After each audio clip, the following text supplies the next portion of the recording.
Un autre aspect miraculeux du Coran est qu'il a révélé à l'avance un certain nombre d'événements importants qui allaient se produire dans l'avenir. Une autre information sur l'avenir apportée par le Coran se trouve dans le premier verset de la sourate Ar-Rum, mot qui désigne l'Empire byzantin, la partie orientale de l'Empire romain. Ces versets affirment que l'Empire byzantin avait connu une grande défaite, mais qu'il obtiendrait bientôt la victoire.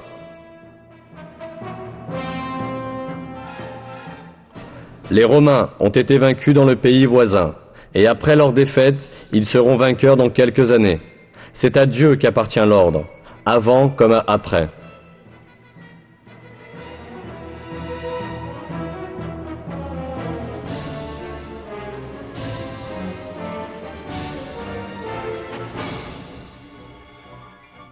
Ces versets furent révélés vers l'an 620 de l'ère chrétienne, près de 7 ans après la défaite cinglante infligée par les Perses aux chrétiens de Byzance.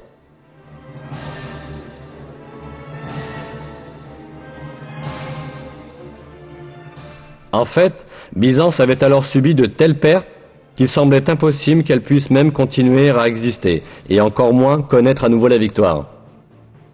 Non seulement les Perses, mais aussi les Avars, les Slaves et les Lombards constituaient de graves menaces pour l'Empire byzantin. Les Avars étaient arrivés jusqu'au mur de Constantinople. L'empereur byzantin, Héraclius, avait ordonné de faire fondre l'or et l'argent des églises et d'en faire des pièces de monnaie, afin de faire face aux dépenses de l'armée.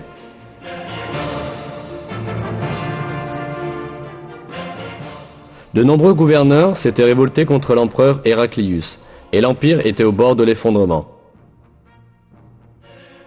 La Mésopotamie, la Cilicie, la Syrie, la Palestine, l'Égypte et l'Arménie, qui avaient auparavant appartenu à Byzance, avaient été envahis par les Perses idolâtres. En bref, tout le monde s'attendait à ce que l'empire byzantin soit anéanti.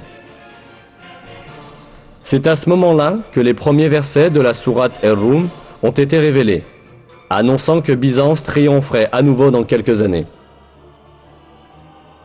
Environ 7 ans après la révélation des premiers versets de la sourate Ar-Rum, en décembre 627 de l'ère chrétienne, une bataille décisive eut lieu à Ninive, entre Byzance et l'Empire perse.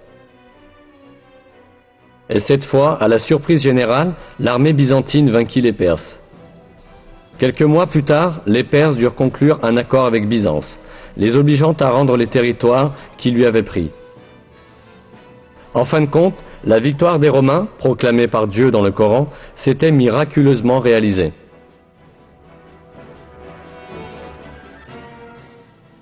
Un autre miracle révélé dans ces versets est l'annonce d'un fait géographique qui ne pouvait être connu de personne à cette époque. Dans le 3e verset de la sourate Ar-Rum, nous apprenons que les Romains ont été vaincus dans la région la plus basse de la terre. Cette expression, Adna el-Ard en arabe, a été interprétée dans la plupart des traductions comme signifiant un endroit voisin. Cependant, ce n'est pas le sens littéral de l'expression, mais plutôt une interprétation au sens figuré.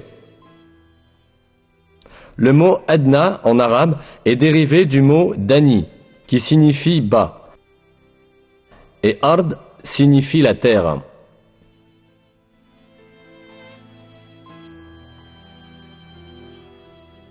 Donc, l'expression Adna el-Ard signifie l'endroit le plus bas de la terre. Ce qui est très intéressant, c'est que des batailles cruciales de la guerre entre l'Empire byzantin et les Perses, où les Byzantins avaient été vaincus et avaient perdu Jérusalem, s'étaient réellement déroulées à l'endroit le plus bas de la terre.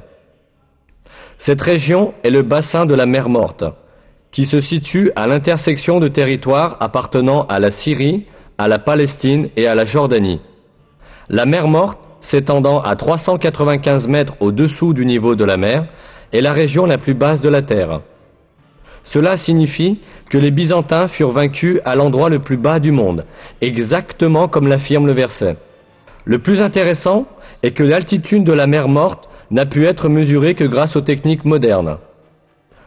Auparavant, il était impossible à quiconque de savoir que c'était la région la plus basse sur la surface de la Terre. Pourtant, le Coran affirme que cette région est le point le plus bas de la terre. C'est encore une preuve que le Coran est une révélation divine.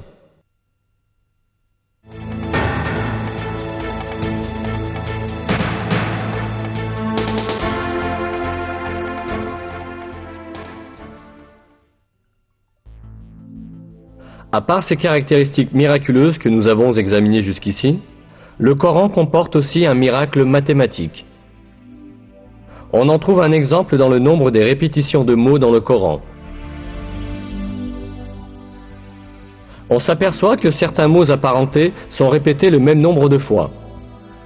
Voici quelques exemples de ces mots et le nombre de leurs répétitions dans le Coran.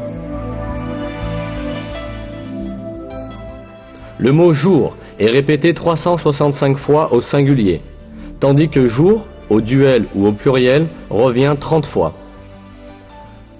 Le nombre de répétitions du mot lune est 12.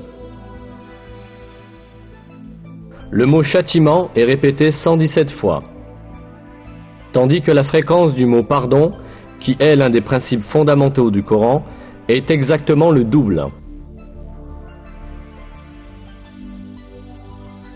Les mots monde et au-delà sont aussi répétés le même nombre de fois, 115. L'expression « sept cieux » est répétée 7 fois. La création de cieux revient aussi 7 fois. Le mot « iman » foi, sans génitif, est répété 25 fois dans tout le Coran, de même que le mot « kufr » mécréance ou négation de la vérité. Le mot « zakat » est répété 32 fois. Et le nombre de répétitions du mot miséricorde est aussi 32. L'expression les vertueux est employée 6 fois, tandis que les libertins est employé moitié moins souvent, c'est-à-dire 3 fois. Être humain est employé 65 fois, et on obtient le même nombre en additionnant le nombre de fois où sont mentionnés les stades de la création de l'homme.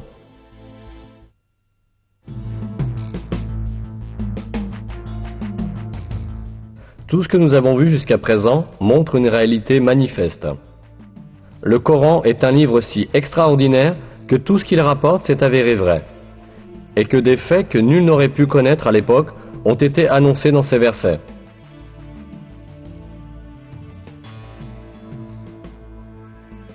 C'est assurément la preuve certaine que le Coran n'est pas une parole humaine.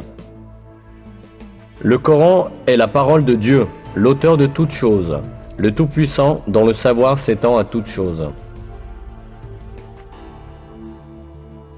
Dans un verset, Dieu nous dit sur le Coran: « S'ils provenaient d'un autre que Dieu, ils y trouveraient certes maintes contradictions. » Non seulement le Coran ne contient pas de contradictions, mais chaque information qu'il apporte révèle, chaque jour un peu plus, le miracle de ce livre divin. Il appartient à l'homme de s'attacher fermement à ce livre divin révélé par Dieu et d'en faire son seul et unique guide. Dans l'un des versets, Dieu nous lance cet appel. Ceci est un livre béni que nous avons fait descendre. Suivez-le donc et soyez pieux, ainsi peut-être vous sera-t-il fait miséricorde.